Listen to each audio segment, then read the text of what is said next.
This episode, we get right into it. What is it like to be a young, black, male American entrepreneur living in the, quote, hood in Minneapolis, which, as you know, is where George Floyd was killed? Today, a very big conversation about social change, entrepreneurship, Black Lives Matter, and a whole lot more with author, entrepreneur, and speaker Denarius Lewis. And in my opinion, Denarius represents a voice that is not being heard enough right now, and that is the voice of young African-American entrepreneurs.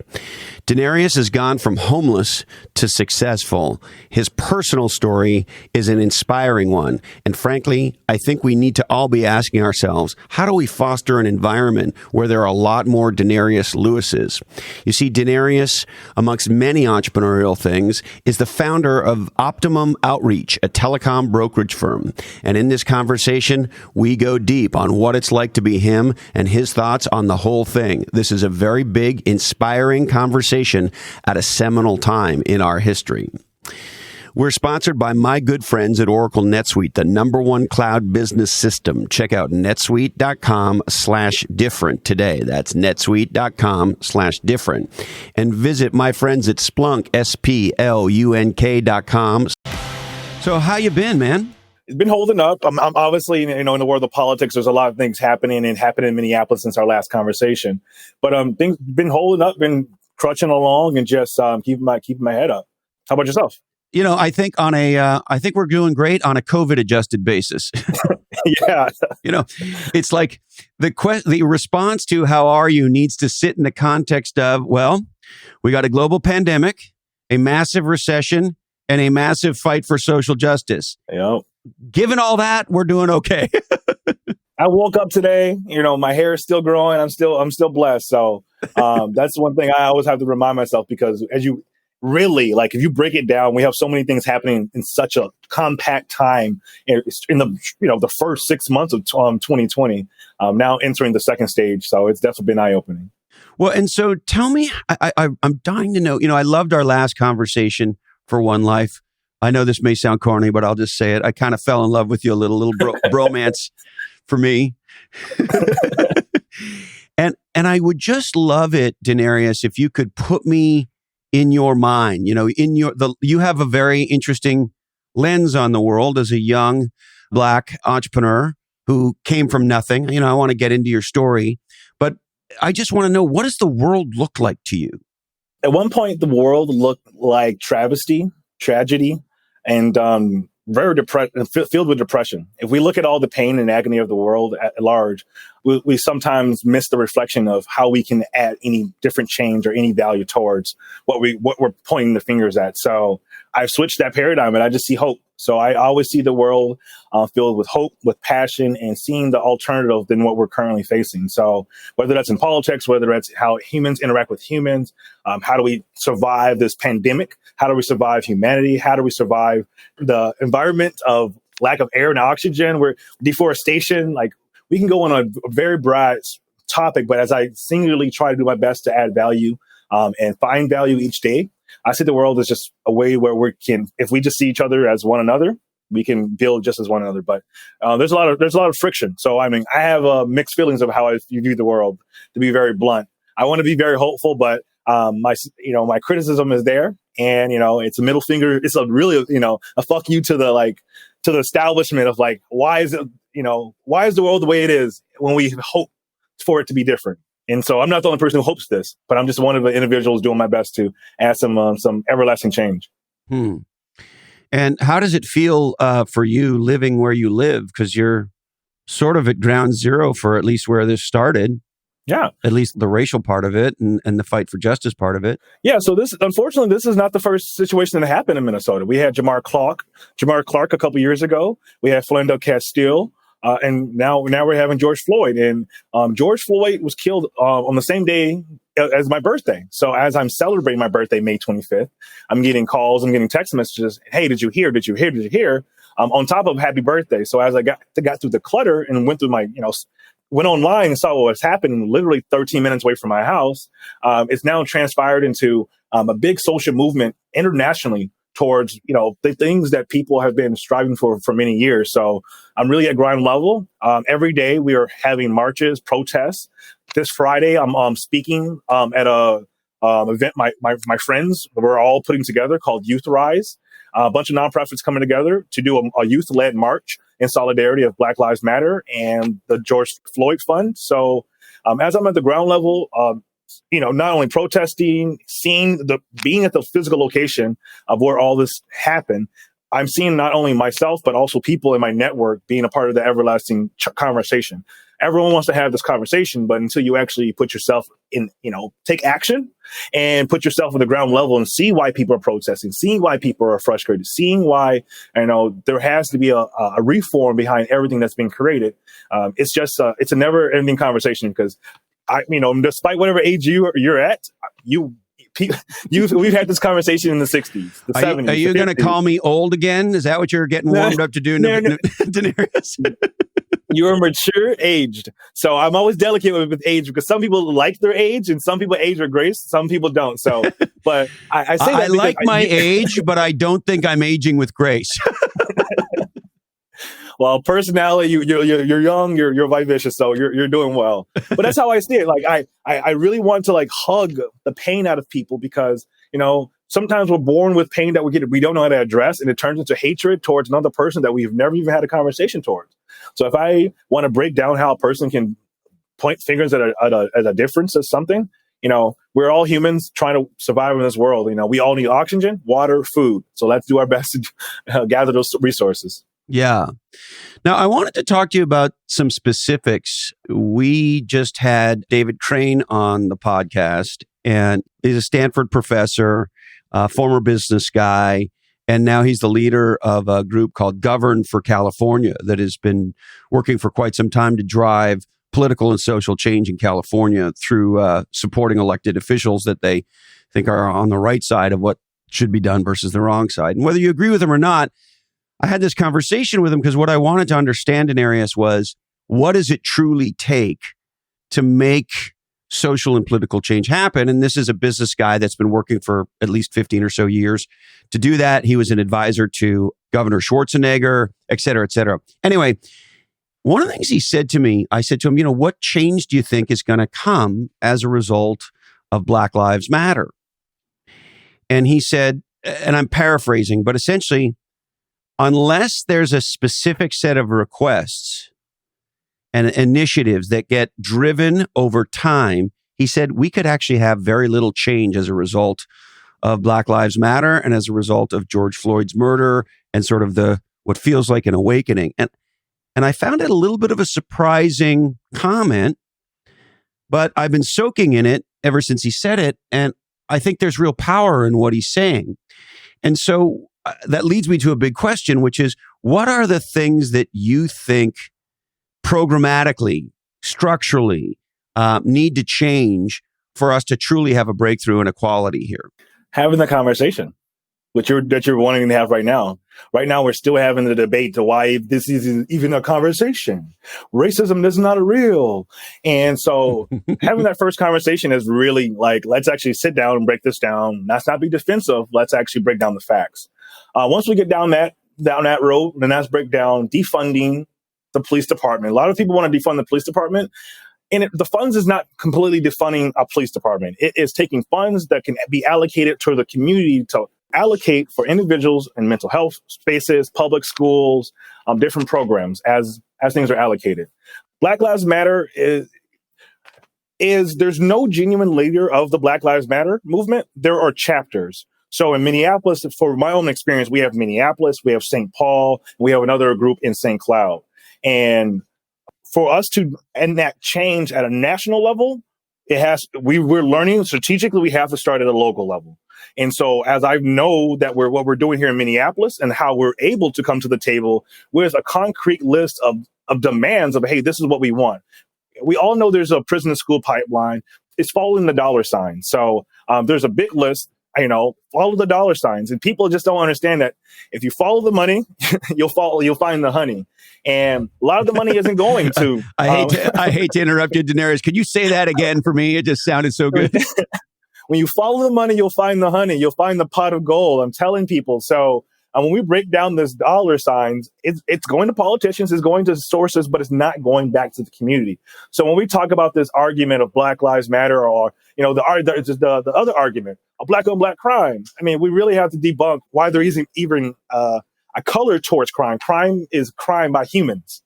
And so that's another debate, another bigger, but with humans committing crimes. And if we target a specific demographic, we're going to continue to push a certain narrative, and the narrative continues to happen in out and out. And if we really break down statistics, there's more of Europeans in North America than there are at times minorities. Now that's changing because obviously the times have changed. This is a more open country, but really people want to be treated as humans. People want to be viewed as humans, and we're still having the same conversation that Martin Luther King had, Michael X had, and now we're in the 2020s.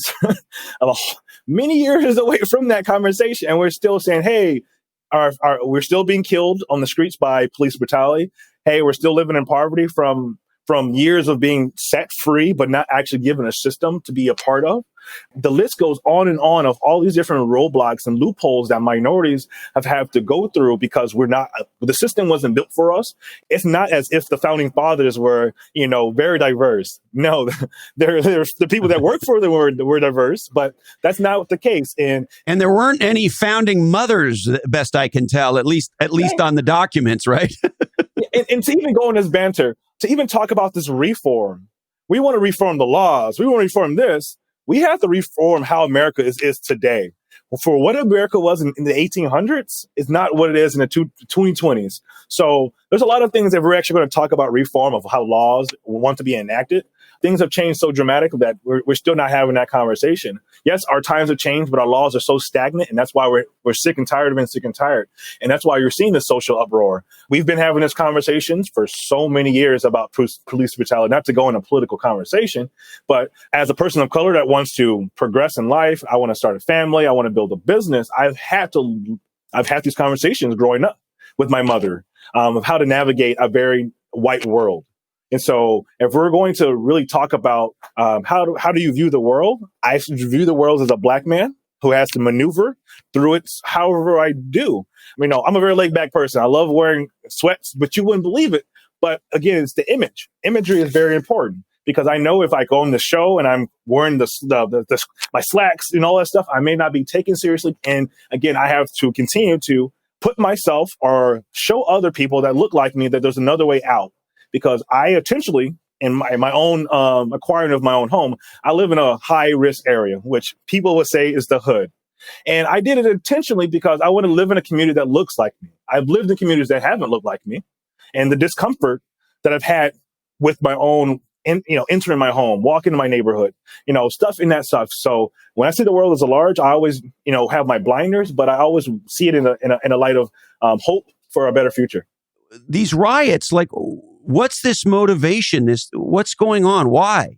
So to break it down, the riots aren't being done by people who are in the community. We have learned that white supremacists and different people from outside of the states have infiltrated our protests. And have, that's really what's been happening and have been causing these things because in the Black community, we're not going to burn down our only limited resources. I live in this community. We're not going to burn down the one spot that everyone goes to for the post our mail service. It's like our Black-owned mail office was burned down. So as I'm breaking down a lot of the stuff that's happening, we have it's now called the Minnesota Freedom Riders, which are community members in North Minneapolis that have come together who are all licensed to carry. And we're policing our own community. And so at night, we have basically the Black Panther policing their own communities because we have people that are coming to our community throwing bombs and shootings. And since the death of George Floyd, we have had 110 people get shot in Minneapolis, in North Minneapolis, with all the stuff that's happening with COVID, with the riots, with the protests. And so I know because we have people on the ground level that I'm on the Facebook groups pages with. I'm in community network neighborhood outlets seeing that, hey, we have someone that just sped off that's wearing this. We have I'm watching literally people, our community being torn down from outsiders. And in Minnesota right now, we have a hotline. If you see a car that has outside license plates, that aren't Minnesota, you can report that in, because we have such a high number of cars that have come out of the blue. They're from Arizona, they're from Philadelphia, they're from around really the nation. But we also have a fluctuation of cars that are completely tinted with no license plates. And I have an entire gallery of just cars that we are continuing to see. And even if you buy a car that's used, it still has that, the dealership plate in the back until they get that. These don't have that. They just have they're tinted. Even if it's an ugly car that has a cracked windshield, rusted, it still should have that. I'm pinpointing this is what's happening, and people are driving more erratic that have those cars that necessarily people wouldn't drive through traffic like this in Minnesota. We know cops are everywhere. We know certain areas where cops are hiding. So as I'm really at the ground level and seeing that this is not us doing this work, because I live in North Minneapolis. I live in Minneapolis. South Minneapolis is where George Floyd was killed. If you come to Minnesota, you will see such a fluctuation of people coming together from all walks, really helping one another. And it's such a tearful thing to see, because it took such a tragedy for us to really come together and help one another. Because, anyone that saw that can see that if it was a white person, black person, whatever, if you put your your knee on someone's neck and they're asking for help, that's a compassion. That's a humanity thing. That's not a right versus wrong. This guy needs to breathe, get your knee off his neck. And there's a lot that goes into it. So, the anarchists, if we have to burn down some businesses and to make some ruckus, it's no different than the 1992 riots when Rodney King was beat, and that situation didn't work out in the favor of prosecution. So any riot throughout history has all really been, we can pinpoint it back to police brutality and the things that people are getting pushed over, and people are sick of getting knocked down by the government, by the establishment. So we're going to continue to have this conversation about how do we dismantle police brutality, the system, oppression, until we actually rebuild it from the ground level. And how do we rebuild it? We sometimes have to burn it from the ground. But you're saying that it's not the Black community in Minneapolis who's doing this. No, it's not. So who is it? I mean, you live there. You're there. You're sitting there right now. Who's running around lighting the McDonald's on fire and the post office and stuff? So I can share this link to you in the comments, but we have actually pinpointed a lot of them have been Caucasian cats saying that, blaming it on Black folks. And so St. Paul has been, 4 people have been arrested, and they've all been Caucasian males. And we have it all on camera. I've been sharing this on my Facebook. I can really walk through my Facebook of all the things that's happening. When people say, so we had the 3rd precinct, which is a police department. They burned down the police department in Minneapolis. And the ones who enacted that were all college kids, young kids between 15 to 24. So it's a younger generation that's really pissed. I have been out there when people were rioting, throwing stuff, breaking windows, and I have this on Facebook Live too on my page. I'll reshare it. And it's young people. People are really pissed, but it's not just Black folks, white folks. It's everyone. And it's younger. It's really younger kids. But are you telling me it's more white kids than Black kids doing this violence and doing this rioting and smashing of businesses? The ones that have burned down places such that have a significance have been arrested, that are really on record, have been Caucasian kids. There has been one African-American kid in St. Cloud. I know that for sure, that they pinpointed him. If they're ever going to put color, there was one, but the majority of them have been Caucasian young kids, white males. So let me ask you this question. If there was a peaceful riot in a middle-class white neighborhood in pick your part of the country, peaceful white people protesting something, and a group of quote-unquote Islamic terrorists showed up and started burning down the McDonald's and the post office and local businesses and so forth.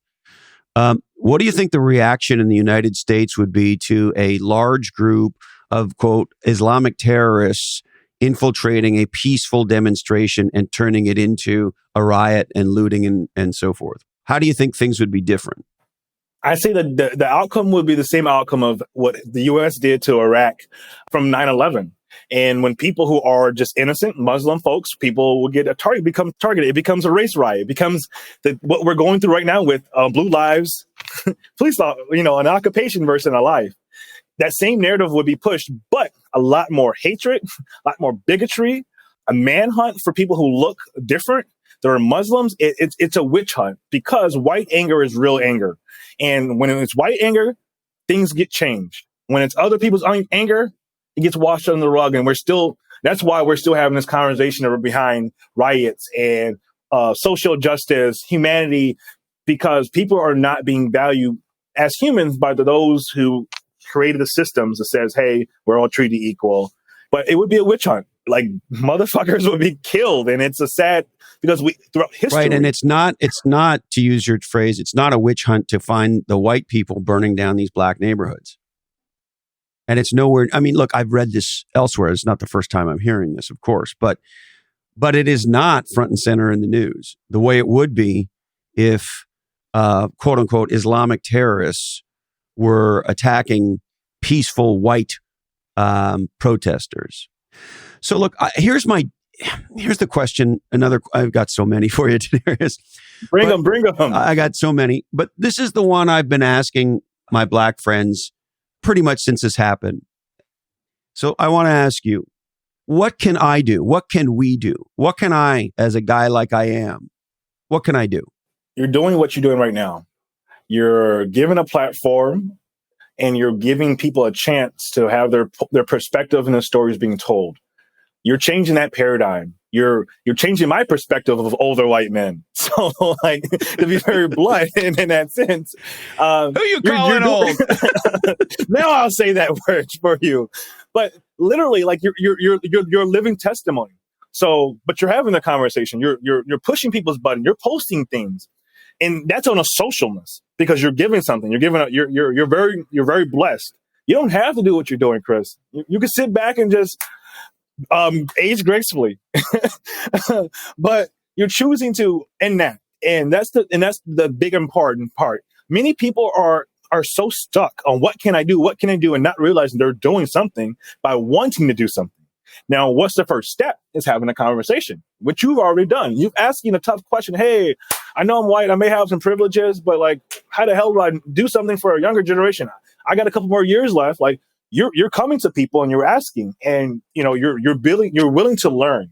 So being willing to learn whiteness, reverse, and what racism and how everyone, at times who are European of descent have benefited from that foundation, because America is nothing without the backs of slaves who built it, the backs of the Native Americans who were killed for this, and the list goes on and on and on. So what you're doing right now, you're having a conversation. Another thing is in your localness. What is happening in your own community that people are sick and tired of being sick and tired of? Many communities have people of color, minorities, that are struggling. Why are they struggling? What system is not helping them out? And we can break down, the minimum wage. We can break down the registry, redlining. We can break down why communities are why they are, all by design. So how do we redesign it? Because when we want to redesign these communities, it's not for them anymore. It's called gentrification. We like it. We devalued your community. You guys killed you guys. You devalued an entire neighborhood. We're going to buy it back, kick you out, and we're going to push this group of people into another community that is less fortunate. It's a never-ending cycle. I live in a community where, again, I live in the hood. To be very frank, I hear gunshots literally every night, and it's just night for me. It is what it is. I have to protect my renters. I've had to maneuver and shift differently, but that's just how the world is. And here's a cool perspective my business partner was telling me, because someone a couple blocks away had got their phone stolen. And I was like, oh, I just got a notification. Now I have to, when I walk on my block, I have to bring a weapon. He said, well, someone on up the block maybe have got their phone stolen, but if you go up into the white neighborhoods, you have someone doing insurance fraud. So the hustle is different in different areas. So he made me really understand that, this may be this, but there's a crime over here that's happening just as large to as many more people. So it may be a random incident, but crime is happening elsewhere. So if you look at it in that sense that, don't worry about the community that you're living in, how it pinpointed all the problems, because every community has a problem. Sometimes they're not seen because they're so discreet. Why is there such thing called white collar? What is a white collar crime? A white collar crime is a crime that white folks do, and they get a slap on the wrist for. Like, that's literally what a white collar crime. What is a black crime? You can do anything for being black, and you're completely arrested. You're annihilated. You have a felony, and you're deemed from society. So, but that's not the case. And I say all that because there's so many rich people who are Caucasian that can buy their way out of freedom. That can buy their freedom. I'm watching the documentary on Jeffrey Epstein. He bought himself freedom for many years until no matter how much money he offered, $500 million for his freedom, and that would not do it for him. So the times are changing where privilege and power is losing their structure. Well, that was a hell of an answer. So you're doing your job. You're doing your job, Chris. So in a broad sense, you're doing your job. And I think a lot of us, that's very kind of you to say. I think a lot of us say, okay, and now's the time to do more. One of the things you and I, of course, met through One Life. And I got to tell you, Tim Rhode is maybe the least racist human being I've ever met. Correct. And the work that he and the One Life team have done, and now we have, Carolyn Colleen now is taking over as CEO, and she's oh my God, what a woman. But it's interesting, right? Here's Timmy, this quote unquote, his words, hick from the sticks, white as all fucking white can be, like me, so white you're almost green. From a small mountain town, and for the better part of a decade with One Life, he's been focused on underserved communities, special programs for people of color, on self-reliance and entrepreneurship and so forth. And it's deeply, deeply inspiring to me. And I've supported One Life from the very beginning in all kinds of ways. And, at the risk of sounding immodest, I recently wrote them a pretty meaningful check to help continue to fund the programs in the inner city around entrepreneurship. And this is leading me to a question, which is one of the things that I'm not hearing enough about is entrepreneurship in the Black community. And we recently had Naveen Chadha on, who's Indian. He's the leader of a venture fund out here in Silicon Valley called Mayfield. He's an incredibly successful guy. And the Indian community in Silicon Valley over the 25 years or so that I've been here has done an incredible job of becoming a huge contributing part of the startup ecosystem. We have many Indian billionaires now, entrepreneurs, venture capitalists, and so forth. And he and I were talking about what needs to happen for a different group like that to have an opportunity. And so this long story longer, what I'm getting to is I'm landing on this place called, Black Entrepreneurs Matter. And so what do we need to do to engender more denariuses, more people of color to have an opportunity to stand up for themselves and find a way to be entrepreneurs like me, many of whom, for some, entrepreneurship is a way up in the world, and that's great. But for me, and I think for you, entrepreneurship was a way out. And so I can't understand why we're not hearing more about Black entrepreneurs. And I'm dying to know what you think we need to do to engender a context, a community for opportunities for Black entrepreneurs like yourself. This is a conversation that Black entrepreneurs and Black folks are really having. It's not broad, it's not spoke enough or broad enough where we're seeing enough enacted change, because I've been an entrepreneur since I was 15 years old. I was selling iPhones and electronics on Craigslist while I was working at Dairy Queen. So trapping cell phones on the side while I'm trapping dilly bars in the daytime. And so my hustle, why did I have to become an entrepreneur? Why did I have to come up with this money? Because I had to help around the house. So everyone has a story to why they become an entrepreneur. And sometimes the route of entrepreneurship is different. Mine was legal. I always wanted to do something that was legal. I saw the movie called The Social Network, the Facebook movie. And before that movie was done, I created 2 websites. And that was my big drive to want to go to college, want to create something that was residual, that was passive. Well, not everyone has that same introduction to what entrepreneurship is. Entrepreneurship is maybe selling something that's illegal. But that is still entrepreneurship, because now in other states, like the state you live in, it's a business. It's a multi-billion-dollar business. So when we talk about communities of color and we talk about the ways of that we are able to survive, I call them transferable skills. because you are a customer. You have customer service as a dealer. You have inventory. You have headcount. You have it's literally a lemonade stand. It just happens to be whatever you're choosing to sell. So if we're able to educate our own community, in which we're doing, it's called transferable skills, and it starts with the youth. So one things I do, and alongside a lot of the people that I work alongside, we go into the schools. I speak at a lot of the elementaries, the high schools, and teaching entrepreneurship, branding 101. I mentor some kids. One of my mentees, his name is Jaquan Falconer. He has a hot dog stand that went viral in North Minneapolis. He had a chance to go on Steve Harvey's show. Damon Jones from Shark Tank gave him $10,000 and a bunch of entrepreneurial programs. I did a a GoFundMe, raised a couple $1,000s for him for his business.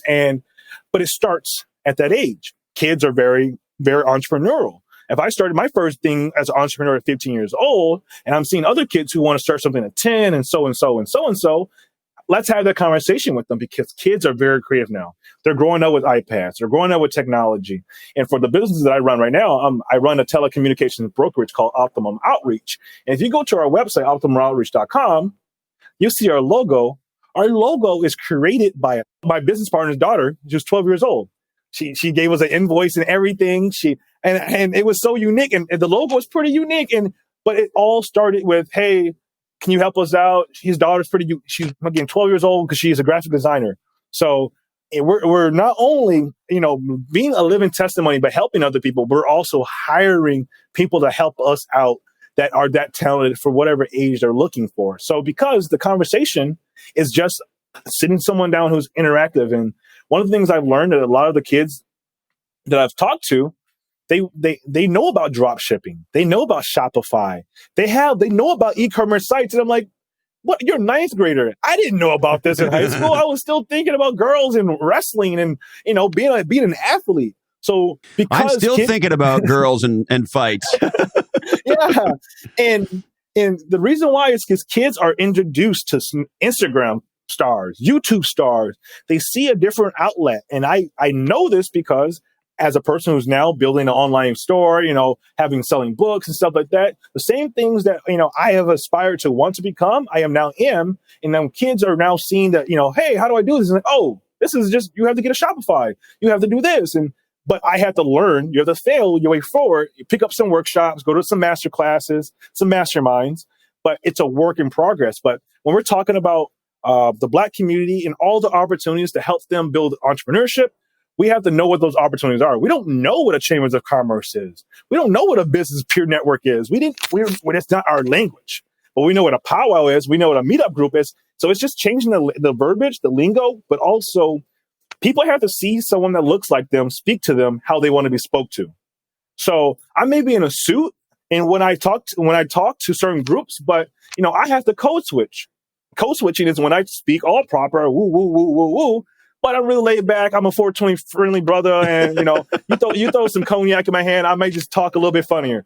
I'm from the South, so we have to talk authentic when it's talked to our people, because when Black folks see a high class Black man or anyone that looks successful, they may think them as a Uncle Tom, snooty. And in the Black community, we have a really big problem with crabs in the barrel mentality. What did you call it? Crabs in the barrel mentality. Yeah. Okay. So what's that? There's a thing in the community where someone makes it, they don't help the other person up, and they walk around as if they're all that, like other people didn't help them get there. And anyone that's ever been successful, anyone that strives to be successful, they know they did not do it alone. This is not how it works. For you to pick up your phone to make a business call, you needed at least a phone carrier. You needed someone to help you make the call. You needed a cell phone. You needed Steve Jobs to come up with the iPhone. Like, you needed something. So even breaking it down to that's singular. Like, every book that I've written, all of my acknowledgments I've always dedicated the people who inspired me to write that or finish that project. They're in that acknowledgments. In my first book, my acknowledgments are all my high school friends, people who doubted me, people who liked me, people who, whatever. I put them in there. In my second book, my mom, my mentors that helped me understand that, hey, Dinesh, your perspective of the world is great, but you have to get out of your own bubble and get around some people who could ruffle your feathers. But I didn't know that because sometimes our potential is way bigger than from another person's perspective than our own.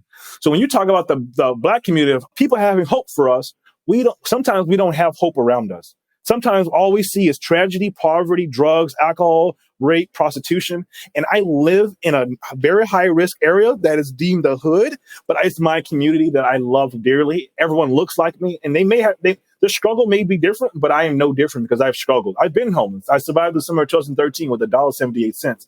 I've been down and out, not only financially, but mentally.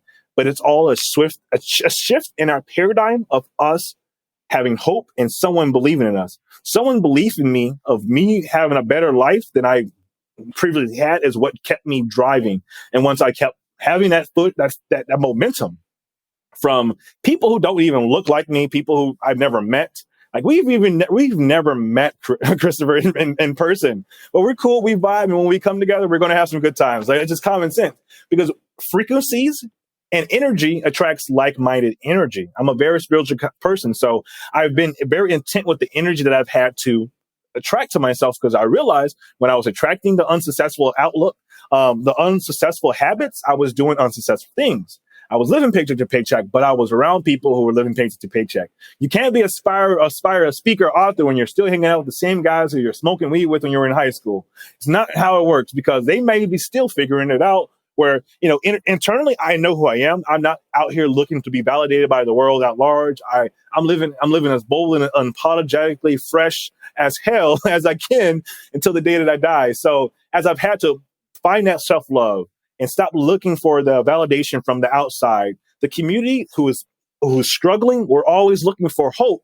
But we don't see hope around us until we see someone that looks like us, that is around us, that's pushing us in that direction. And the people who have pushed me in the direction have all been white men. Like my wrestling coach, that was the first father figure, growing up in high school. My mentor, Mary Dingman, she was good friends. She's good friends with Bob Proctor and his wife.